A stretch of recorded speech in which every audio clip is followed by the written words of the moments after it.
Hi everyone. सो आज के इस वीडियो में हम लोग डिस्कस करने वाले हैं एक नया chapter, that is motion in straight line. ठीक है। मोशन इन स्ट्रेट लाइन का मतलब क्या है कि मान लो कि यार एक स्ट्रेट रोड है। ठीक है।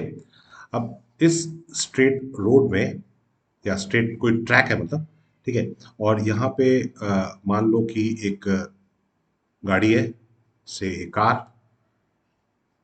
ठीक है। अब ये कार इस डायरेक्शन में मूव कर रहा है विद सम स्पीड v। ठीक है। तो अगर ये जो डायरेक्शन है, अगर ये एक्स एक्सिस है, तो मतलब इसका जो डिस्प्लेसमेंट या डिस्टेंस वो जो कवर कर रहा है ना, वो अलोंग एक्स एक्सिस ही हो रहा है। ठीक है। सपोज इस डायरेक्शन में ये वाई एक्सिस है, इस तरफ जेड एक्सिस है, तो ये तीन एक्सिस है। और जो मोशन हो रहा है वो अलोंग कोई एक पर्टिकुलर एक्सिस में हो रहा है। ठीक है। या फिर सपोज कर लो कि कोई एक एंट है। ठीक है। और वो जो एंट है वो ये ये एक्स एक्सिस है, ये वाई एक्सिस है। बट जो एंट है, ठीक है, जो एंट है वो सिर्फ एक ही डायरेक्शन में मूव कर रहा है, वो ऊपर की तरफ मूव कर रहा है। ये वाई एक्सिस, ये एक्स एक्सिस, तो वो ऊपर सिर्फ एक डायरेक्शन में मूव कर रहा है। मतलब उस जो पार्टिकल जो मूव कर रहा है ना, जैसे इस केस में कार मूव कर रहा है, ठीक है, यहाँ पे एंट मूव कर रहा है, तो उसका सिर्फ एक कोऑर्डिनेट ही चेंज हो रहा है। सपोज अगर वो वाई एक्सिस से मूव कर रहा है, ठीक है, तो उसका तो सिर्फ वाई कोऑर्डिनेट चेंज होगा। यहाँ पे अगर ये कार है, सपोज अभी यहाँ पे ये एक्स इक्वल टू 2 मीटर है, ठीक है, यहाँ पे वाई कोऑर्डिनेट क्या होगा, जीरो। जेड कोऑर्डिनेट क्या होगा, जीरो। थोड़ी देर बाद वो यहाँ पे पहुंच गया, suppose this is x equal to 5 meter. ठीक है, तो यहाँ पे y इक्वल टू जीरो होगा, यहाँ पे भी z इक्वल टू जीरो होगा। तो मतलब क्या है कि जो सिर्फ x कोऑर्डिनेट है, वो x कोऑर्डिनेट चेंज हो रहा है। ठीक है। इस केस में suppose and y equal to zero से y इक्वल टू कुछ 2 सेंटीमीटर में चला गया। ठीक है। अब दोनों के लिए तुम्हारा x इक्वल टू क्या है, जीरो है। यहाँ पे भी x इक्वल टू जीरो है, यहाँ पे भी x इक्वल टू जीरो है। तो सिर्फ y कोऑर्डिनेट चेंज हो रहा है, सिर्फ y कोऑर्डिनेट चेंज हो रहा है। ठीक है। तो ऐसे केस, ऐसे मोशन को हम लोग बोलते हैं मोशन इन स्ट्रेट लाइन। ठीक है। तो मोशन इन स्ट्रेट लाइन के लिए एक और टर्म यूज करते हैं, उसको बोलते हैं rectilinear motion. Rectilinear motion, rectilinear motion. ठीक है। इसका मतलब क्या है, study of motion of objects along a straight line, along a straight line। ठीक है। अच्छा, खाली यहाँ पे एक इस चैप्टर में जो हम लोग मोशन पढ़ेंगे ना, उसमें जो एक्सेलरेशन होगा वो कांस्टेंट होगा। ठीक है। कांस्टेंट एक्सेलरेशन होगा।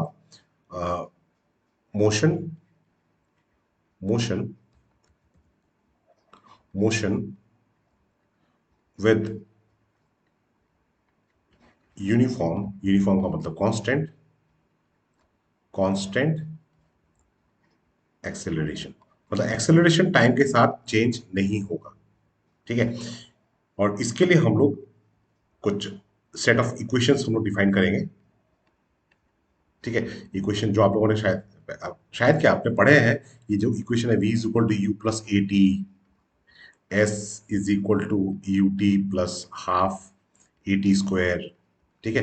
We square minus u square is equal to twice a s. तो ये जो इक्वेशन है ना, हम लोग ये इन इक्वेशन को स्टडी करके मतलब मोशन को स्टडी करेंगे। ठीक है। Using these equations we are going to study the motion. But ये जो इक्वेशन है, ये तीनों इक्वेशन इसी कंडीशन में वैलिड है कि जो एक्सेलरेशन है, ठीक है, जो एक्सेलरेशन ए है वो कांस्टेंट है। जो एक्सेलरेशन ए है वो कांस्टेंट है। ठीक है। अच्छा, उसके बाद हम इस चैप्टर में टुवर्ड्स द एंड हम लोग पढ़ेंगे about relative motion, relative motion. ठीक है। सो बेसिकली इस चैप्टर में हम लोग ये सारी चीजें पढ़ने वाले हैं। ठीक है। अच्छा, अब हम जो ऑब्जेक्ट का मोशन जो स्टडी करेंगे, जिस ऑब्जेक्ट का मोशन स्टडी करेंगे, उस ऑब्जेक्ट को हम लोग पॉइंट ऑब्जेक्ट बोलेंगे। Point object. ठीक है। मतलब चाहे भले ही सपोज एक मैन इज रनिंग, ठीक है, मैन मूव कर रहा है, ठीक है, एक बॉल है वो मूव कर रहा है, या ठीक है, या फिर एक बस है। ठीक है। एक बस है और बस मूव कर रहा है, तो अब यहाँ पे जितने भी मूविंग ऑब्जेक्ट है उन सबको हम लोग पॉइंट ऑब्जेक्ट बोलेंगे। बट अब पॉइंट ऑब्जेक्ट का कंडीशन क्या होगा, कंडीशन ये होगा कि size of the object, size of the object is small in comparison to in comparison to the distance in comparison to the distance it moves in reasonable time duration, reasonable time duration. ठीक है, reasonable time duration में जो distance move करेगा वो काफी बड़ा होगा in comparison to size of the object. ठीक है, या फिर साइज ऑफ द ऑब्जेक्ट काफी छोटा होगा in comparison to the distance. ठीक है, तो वैसे केसेस में हम लोग जो ऑब्जेक्ट है उसको हम लोग क्या बोलेंगे, पॉइंट ऑब्जेक्ट। ठीक है, यहाँ पे ऑब्जेक्ट का साइज हम लोग, जो मूविंग ऑब्जेक्ट है उसका साइज हम लोग निगलेक्ट करने वाले हैं, उसको simply whether it is a man, कोई भी चीज मूव कर रहा है तो उसको हम लोग एक डॉट से रिप्रेजेंट करेंगे। मतलब एक मैन मूव कर रहा है या एक फुटबॉल मूव कर रहा है, कार मूव कर रहा है, तो मतलब एक डॉट मूव कर रहा है। एक एंड मूव कर रहा है, उसके लिए भी एक डॉट ही होगा, पॉइंट ऑब्जेक्ट ही होगा। ठीक है, अच्छा, ये तो हो गया ऑब्जेक्ट, जिस ऑब्जेक्ट का मोशन हम लोग स्टडी कर रहे हैं। अब मोशन को हम लोग कैसे स्टडी करेंगे, मोशन को स्टडी करने के लिए हमको एक फ्रेम ऑफ रेफरेंस डिफाइन करना पड़ेगा। Frame of reference, frame of reference.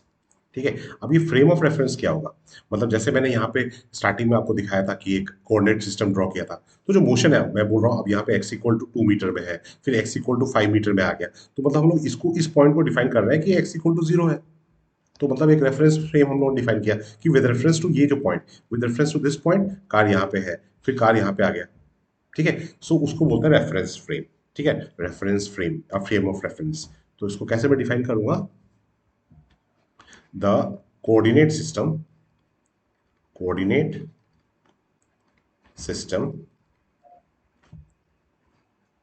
along along with the clock, along with the along with the clock। ठीक है, क्योंकि जब मोशन चेंज हो रहा है तो उसका टाइम भी हमको पता होना चाहिए, किस टाइम में कहां पे है। ठीक है, सो along with the clock which describes which describes the position of an object at particular time is called frame of reference, frame of reference. ठीक है, मतलब जैसे कि सपोज कर लो कि ये है, ये एक्स एक्सिस है। ठीक है, एक पार्टिकल है जो मूव कर रहा है, वो पार्टिकल पहले यहाँ पे है पोजीशन ए, तो यहाँ पे this is suppose x equal to 0 at time t equal to 0। फिर वो यहाँ पे पार्टिकल ये यहाँ से ऐसे मूव कर रहा है। ठीक है, वो इस डायरेक्शन में मूव कर रहा है, इस तरफ मूव कर रहा है, तो ये पार्टिकल अब यहाँ पे आ गया, इस पोजीशन में आ गया। सो दिस इज यहाँ पे बी में आ गया, मतलब this is x equal to some suppose 2 meter at time t equal to 3 second. तो मतलब हमारे पास दो इंफॉर्मेशन होना चाहिए, एक है कि पार्टिकल का पोजीशन क्या है और टाइम क्या हो रहा है। ठीक है, क्योंकि स्पीड अगर निकालना है, एक्सेलरेशन निकालना है, तो दो चीजें तो हमको पता होना चाहिए। ठीक है, टाइम और पोजीशन, ये सब चीजें पता होनी चाहिए। तो टाइम के लिए हमको क्या चाहिए होगा, टाइम के लिए क्लॉक चाहिए होगा। ठीक है, तो यही चीज यहाँ पे हम लोगों ने लिखा कि the coordinate system along with the clock, along with the clock which describes the position of an object at a particular time is called frame of reference, is called frame of reference। ठीक है, अच्छा, तो अब देखो, अ, अगर हम लोग बोलते हैं कि जैसे यहाँ पे एक्स इक्वल टू 0 फिर एक्स इक्वल टू 2 हो गया, तो पोजीशन चेंज हो गया। ठीक है, मतलब यहाँ पे एक्स इक्वल टू 0 से एक्स इक्वल टू 2 मीटर आया ना, तो एक्स का वैल्यू चेंज हो रहा है, तो इसका मतलब हमको पता चल रहा है कि उसका मोशन हो रहा है। ठीक है, position is changing, it has move from this position to this position. ठीक है, अच्छा, तो अगर वो मूव किया तो उसने कुछ डिस्टेंस कवर किया। ठीक है, तो हम लोग अब नेक्स्ट डिफाइन करेंगे डिस्टेंस और डिस्प्लेसमेंट, ये दो टर्म।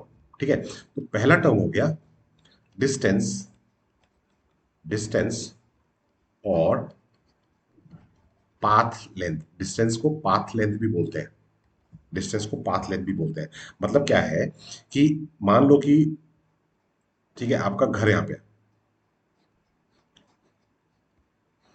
ठीक है, ये आपका घर है, ठीक है, और यहाँ पे आपका स्कूल का बिल्डिंग है, ठीक है, ये आपका स्कूल का बिल्डिंग है, ठीक है। तो यहाँ से यहाँ तक का जो डिस्टेंस है मान लेते हैं 2 किलोमीटर, सीधा रास्ता है मान लेते हैं, ठीक है।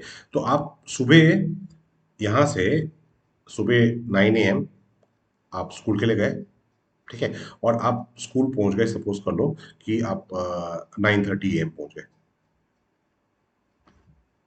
ठीक है। तो आपने यहाँ से घर से स्कूल तक का डिस्टेंस ट्रैवल किया, तो आपने तो 2 किलोमीटर ट्रैवल किया, ठीक है। फिर जब छुट्टी हुई तो फिर वो आप वापस आए, छुट्टी में आप सपोज आपका 2 PM छुट्टी हुआ, ठीक है, और आप घर पहुंचे 3 PM, ठीक है। अब जाते समय आधा घंटा लगा, आते समय 1 घंटा क्यों लगा? बीच में आप लोगों ने आइसक्रीम खाया, थोड़ा दोस्तों के साथ बात की, ठीक है। तो काफी दिनों के बाद लॉकडाउन के बाद मिलेंगे तो यार थोड़ी तो दोस्तों के साथ बात भी करना पड़ेगा ना। तो 3 PM हो गया। तो मगर फिर आपने डिस्टेंस जो ट्रैवल किया वो 2 किलोमीटर ट्रैवल किया। तो मतलब जाते समय 2 किलोमीटर, आते समय 2 किलोमीटर।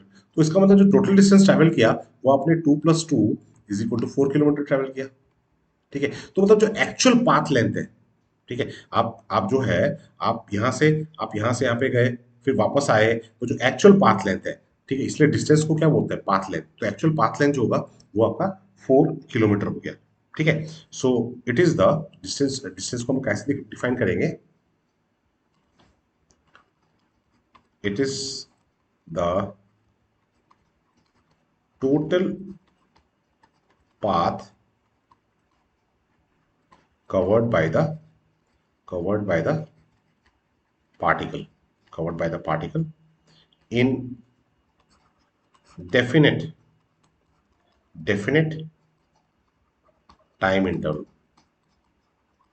डिस्टेंस का इंफॉर्मेशन होना चाहिए, टाइम का भी इंफॉर्मेशन होना चाहिए, डेफिनेट टाइम इंटरवल, ठीक है। जो डिस्टेंस है वो एक स्केलर क्वांटिटी है, it is a scalar quantity, क्योंकि यहाँ पे डायरेक्शन का इंफॉर्मेशन तो है नहीं, it is a scalar scalar quantity, ठीक है। ये हो गया आपका डिस्टेंस। तो डिस्प्लेसमेंट क्या होता है, नेक्स्ट देखते हैं। डिस्प्लेसमेंट डिस्प्लेसमेंट डिस्प्लेसमेंट ठीक है। डिस्प्लेसमेंट क्या है कि अब देखिए, अब यहां पे आप अपने घर से आप अपने घर से आप स्कूल गए,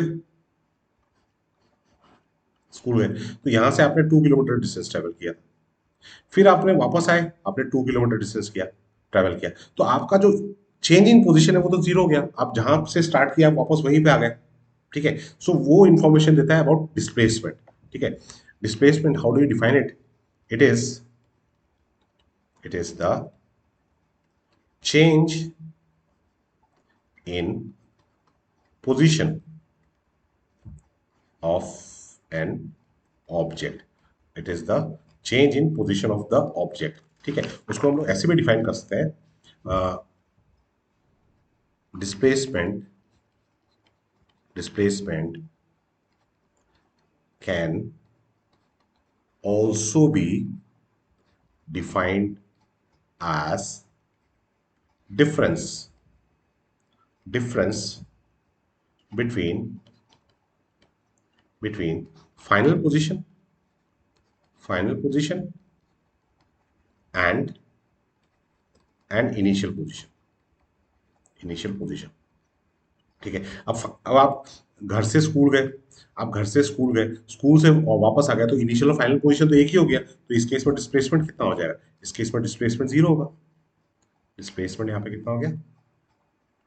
डिस्प्लेसमेंट इज जीरो, ठीक है, क्योंकि फाइनल पोजीशन इनिशियल पोजीशन एक ही हो गया, ठीक है। दोनों पोजीशन अगर एक है तो इसका मतलब डिस्प्लेसमेंट नहीं हुआ है, ठीक है। तो इसको हम लोग ऐसे भी बोल सकते हैं कि it is the shortest distance, मतलब इनिशियल पोजीशन और फाइनल पोजीशन के बीच में जो शॉर्टेस्ट डिस्टेंस होगा उसको हम लोग डिस्प्लेसमेंट बोलते हैं, ठीक है। So displacement displacement is the is the shortest shortest distance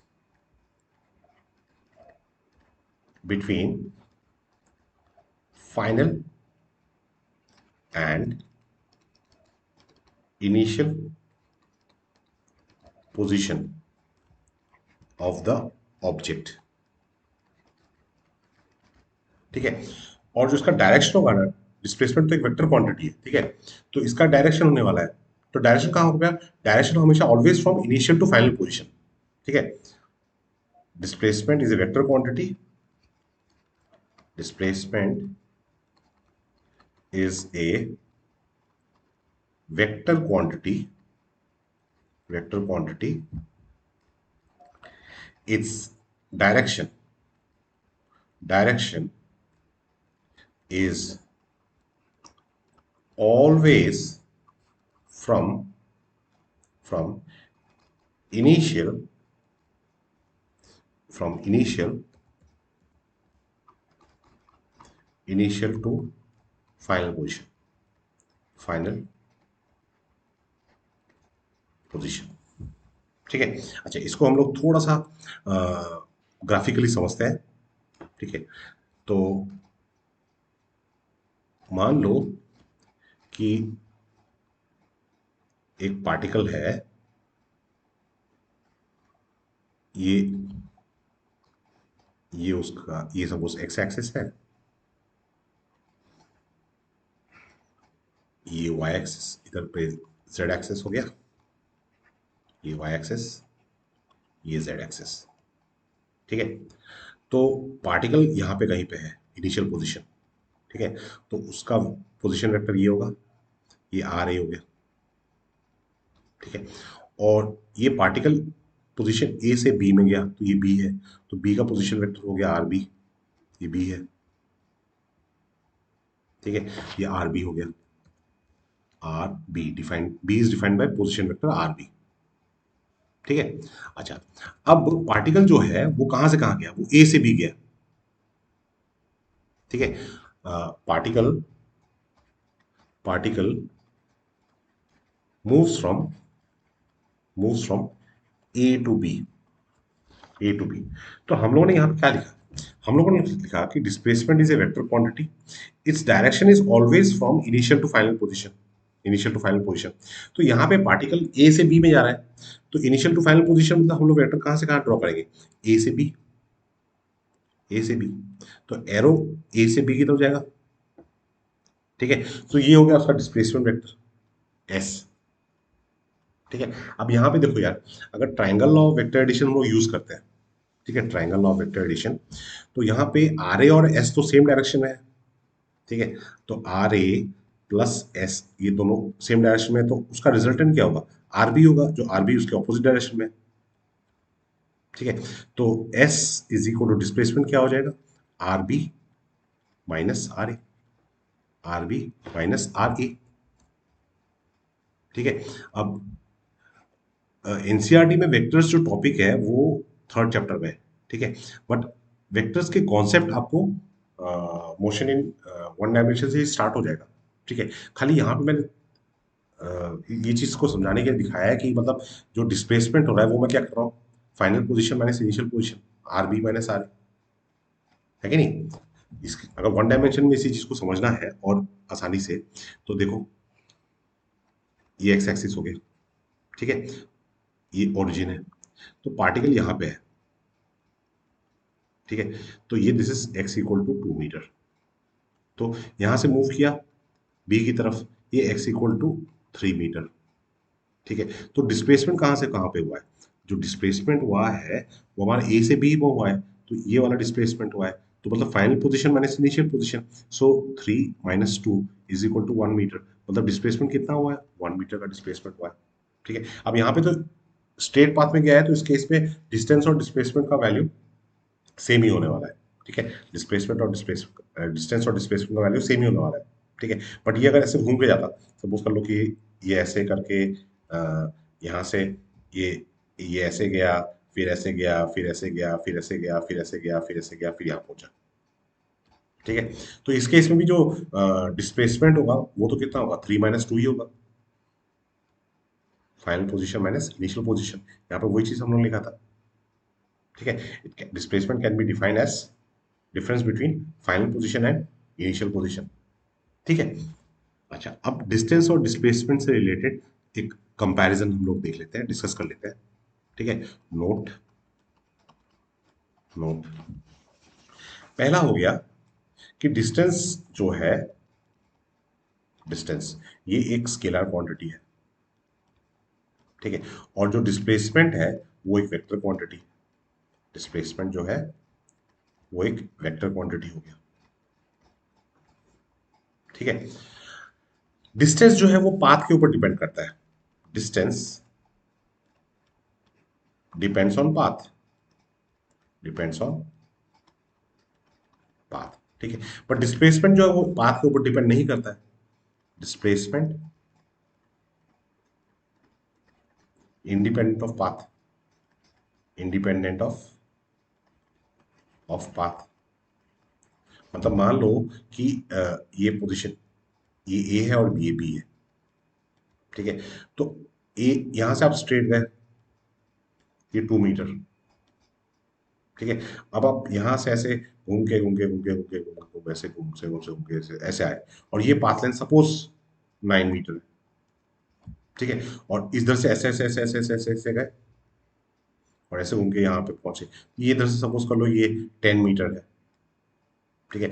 तो ये अलग अलग पाथ है। ठीक है। तो अगर आप नीचे से जा रहे हो, इस वाले पाथ से जा रहे हो, तो आपका जो डिस्टेंस पाथ लेंथ होगा वो 10 मीटर होगा। ऊपर से गए, इधर से गए तो आपका 9 मीटर हो गया। सीधे चले गए तो आपका 2 मीटर हो गया। ठीक है।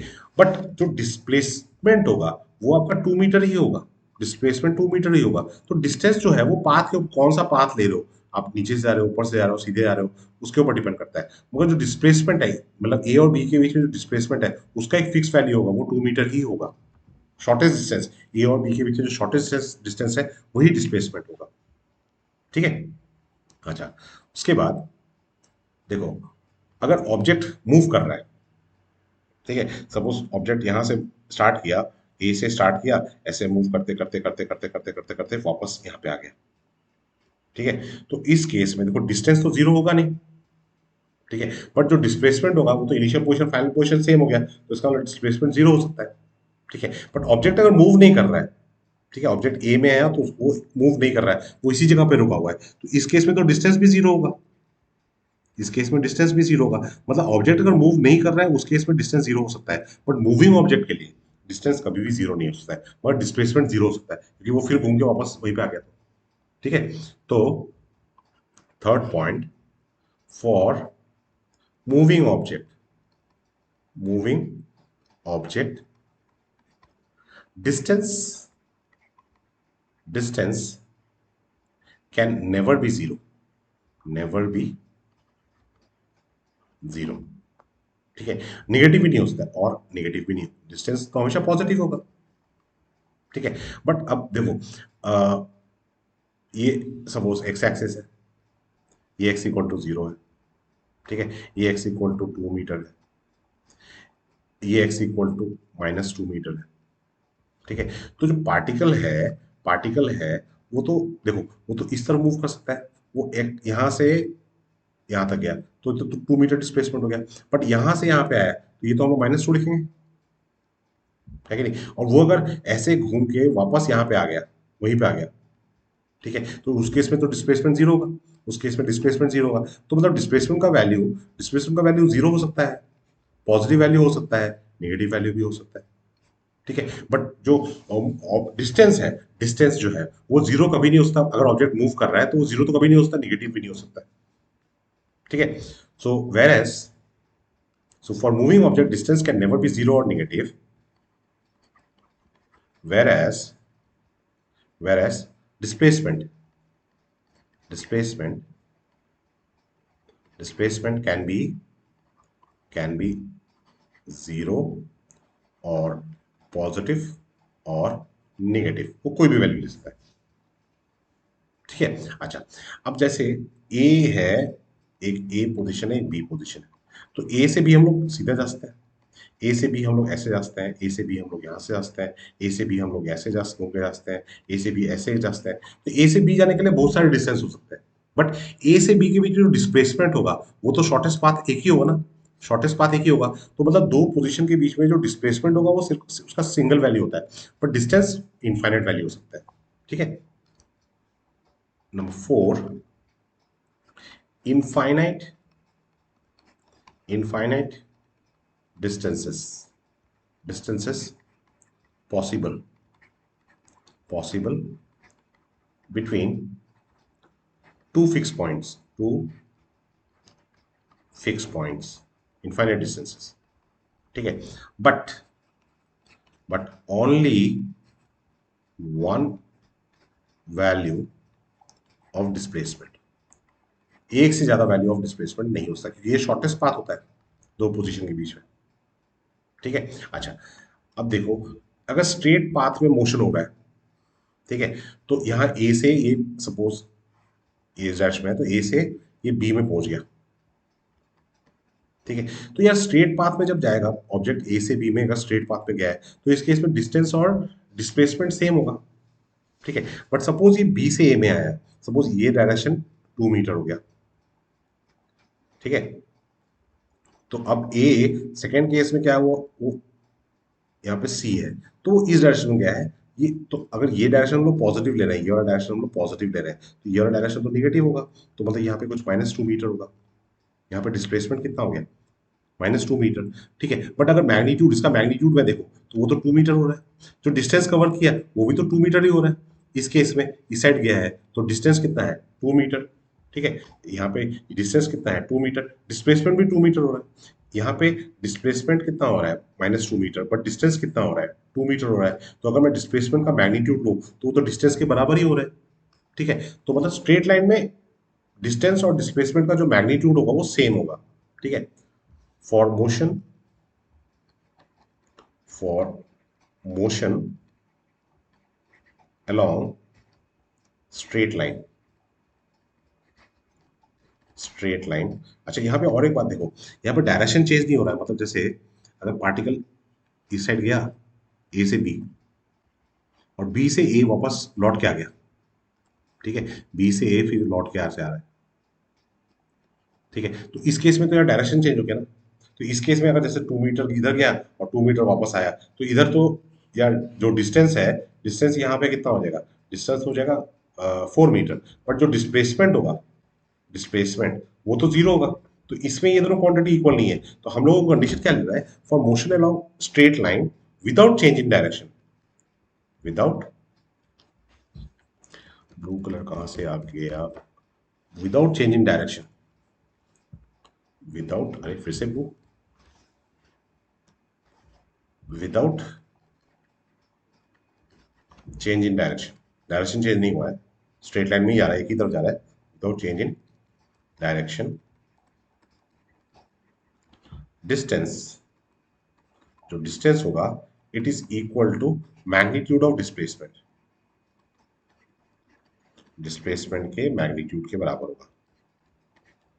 Distance will be equal to the magnitude of the displacement. ठीक है। बट अदरवाइज, तो डिस्टेंस डिस्प्लेसमेंट के मैग्नीट्यूड के बराबर होता है, बट डिस्प्लेसमेंट से छोटा नहीं हो सकता है। Distance can never be smaller than displacement. ठीक है। तो जो डिस्टेंस होगा for other cases, for other cases, distance जो होगा वो हमेशा ग्रेटर देन इक्वल टू, मतलब मैग्नीट्यूड ऑफ डिस्प्लेसमेंट, वो डिस्प्लेसमेंट के बराबर हो सकता है या बड़ा हो सकता है, पर डिस्प्लेसमेंट से छोटा नहीं हो सकता है, क्योंकि displacement is the shortest distance between two positions. ठीक है। ठीक है। अच्छा, इसके बेसिस पे चलो एक क्वेश्चन ट्राई करते हैं। जो अभी हम लोगों ने अभी तक पढ़ा है उसके बेसिस पे एक सिंपल सा question. A man a man goes 50 meter due north, north की तरफ गया। ठीक है। फिर 40 मीटर ड्यू ईस्ट, ईस्ट की तरफ गया। And 20 meter due south, due south.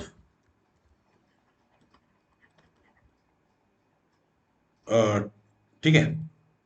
तो find distance, distance and displacement. Distance और डिस्प्लेसमेंट निकालना है। ठीक है, अब देखो यार, पहला हम लोग डिस्टेंस निकालते हैं, डिस्टेंस। ठीक है, तो ये जो आदमी है, ये सपोज ये ईस्ट है, ये वेस्ट है, इधर नॉर्थ है, इधर साउथ है। ठीक है, तो ये जो आदमी है ये क्या कर रहा है, पहले जा रहा है 50 मीटर ड्यू नॉर्थ, मतलब इधर गया 50 मीटर इस डायरेक्शन में। ठीक है, यहाँ पे 50 मीटर गया, फिर 20 मीटर ड्यू साउथ, तो सॉरी, फिर गया 40 मीटर ड्यू ईस्ट, मतलब इस साइड गया है 40 मीटर। ठीक है, और फिर 20 मीटर ड्यू साउथ, मतलब साउथ की तरफ आ रहा है 20 मीटर। ठीक है, तो डिस्टेंस क्या होता है, डिस्टेंस तो एक्चुअल पाथ लेंथ होता है ना। तो मतलब डिस्टेंस अगर कैलकुलेट करना है तो हम लोग को जो पाथ है वो उसको ऐड कर दें। डिस्टेंस कितना हो जाएगा, 50 प्लस 40 प्लस 20। ठीक है, तो that is equal to 110 meter. ठीक है, 110 मीटर। अब अगर हमको डिस्प्लेसमेंट कैलकुलेट करना है, ठीक है, तो डिस्प्लेसमेंट कैलकुलेट करने के लिए हमको डायरेक्शन का इंफॉर्मेशन लगाना पड़ेगा यहाँ पे, है कि नहीं। तो डायरेक्शन का इंफॉर्मेशन हम लोग कैसे लगाएंगे, इसी फिगर को अगर हम लोग यूज करें, तो अगर हम लोग ये ये एक्सिस एक्स एक्सिस ले गया और ये वाला एक्सिस ले लिया वाई एक्सिस। ठीक है, तो पहले तो वो 50 meter along y axis move कर रहा है। ठीक है, तो S1 इज इक्वल टू हम लोगों ने ले लिया वाई एक्सिस मतलब जे कैप, एक्स एक्सिस में हम लोग आई कैप लेते हैं, वाई एक्सिस में जे कैप लेते हैं, है कि नहीं। तो 50 meter along y axis move कर रहा है ना नॉर्थ की तरफ, तो ये हो जाएगा 50 आई कैप, 50 आई कैप हो गया। ठीक है, फिर S2, S2 it's not i cap actually, it should be j cap, y axis है ना, तो वाई एक्सिस मतलब जे कैप है। ठीक है, एक्स एक्सिस, यहाँ पे इसको थोड़ा बड़ा करता हूँ, ये एक्स एक्सिस है मतलब इस साइड होता है आई कैप, और इधर वाई एक्सिस है मतलब जे कैप। ठीक है, तो S1 हो गया 50 मीटर अलोंग वाई एक्सिस, तो 50 जे कैप हो गया। ठीक है, S2 अलोंग 40 मीटर ईस्ट की तरफ जा रहा है, मतलब अलोंग एक्स एक्सिस जा रहा है, तो S2 क्या हो जाएगा 40 आई कैप, 40 आई कैप। ठीक है, फिर 20 मीटर नीचे की तरफ जा रहा है, 20 मीटर नीचे की तरफ जा रहा है मतलब निगेटिव वाई एक्सिस की तरफ जा रहा है, तो मतलब S3 जो होगा वो हो जाएगा -20 जे कैप, -20 जे कैप। सो जो टोटल डिस्प्लेसमेंट होगा वो क्या हो जाएगा, S1 plus S2 plus S3। ठीक है, सो मतलब 50 जे कैप प्लस 40 आई कैप, फिर प्लस -20 जे कैप। ठीक है, so this is 40 i cap, I cap का टर्म, और 50 और -20 कितना हो गया, 30 हो गया, तो 40 आई कैप और 30 जे कैप। ठीक है, तो ये हो गया आपका डिस्प्लेसमेंट। और अगर डिस्प्लेसमेंट का मैग्नीट्यूड लिखना है तो इसका मैग्नीट्यूड क्या हो जाएगा, square root of 40 square plus 30 square, 40 square plus 30 square, मतलब 50 मीटर, 50 मीटर। ठीक है, 50 मीटर। और अगर डायरेक्शन चाहिए, क्योंकि हमको वेक्टर, डिस्प्लेसमेंट तो वेक्टर है ना, तो उसका मैग्नीट्यूड तो 50 मीटर है, और डायरेक्शन क्या होगा, डायरेक्शन यहाँ से आ जाएगा 40 आई कैप 30 जे कैप बोल रहे हैं, मतलब आई कैप जो है वो अलोंग एक्स एक्सिस है, j cap along y axis है। तो थीटा इज इक्वल टू क्या, tan theta is equal to क्या होगा, y component by x component, मतलब 30/40, 30/40 कैंसिल हो गया, सो 3/4, 3/4, मतलब थीटा इज इक्वल टू कितना हो जाएगा, tan 1 3/4, tan 1 3/4। मतलब ये जो डायरेक्शन है, ये देखो यहाँ पे जो डिस्प्लेसमेंट में लिख रहा हूँ ना 40 आई कैप 30 जे कैप, वो क्या है, वो ये वेक्टर है, इनिशियल पोजीशन से फाइनल पोजीशन जो हम लोग कनेक्ट कर रहे हैं। ठीक है, यहाँ पे फिर से एक बार इसको थोड़ा बड़ा करके दिखाता हूँ मैं आपको। देखिए, ये ऐसे है, तो जो पार्टिकल है सबसे पहले वो अलोंग एक्स एक्सिस गया, वो वाई एक्सिस सॉरी, ये 50 मीटर गया। ठीक है, फिर वो यहाँ पे 40 मीटर गया, और फिर वो यहाँ पे आया। ठीक है, यहाँ पे 20 मीटर नीचे आया। तो जो डिस्प्लेसमेंट वेक्टर है वो हम लोग कैसे ड्रॉ करते हैं, इनिशियल पोजीशन से फाइनल पोजीशन, तो जो वेक्टर होगा उसको डिस्प्लेसमेंट वेक्टर बोलेंगे एस। तो ये जो वेक्टर है ना, यहाँ पे जो s equal to 40 i cap plus 30 j cap लिखा है, वो ये वेक्टर है। ठीक है, और उस वेक्टर का जो लेंथ है, मैग्नीट्यूड मतलब उस वेक्टर का लेंथ, वो 50 मीटर हो गया, और ये एंगल जो है वो थीटा है, ये थीटा है, तो theta is equal to tan inverse 3/4, tan inverse 3/4। ठीक है, सो ये आपका इंफॉर्मेशन हो गया अबाउट डिस्टेंस एंड डिस्प्लेसमेंट। ठीक है, नेक्स्ट वीडियो में हम लोग स्पीड और वेलोसिटी के बारे में सीखेंगे। बट ये जो वीडियो है इसमें अगर आपको कुछ डाउट है या कुछ क्लैरिफिकेशन चाहिए तो आप कमेंट कीजिएगा या फिर मुझे डायरेक्ट कांटेक्ट कीजिएगा। ठीक है।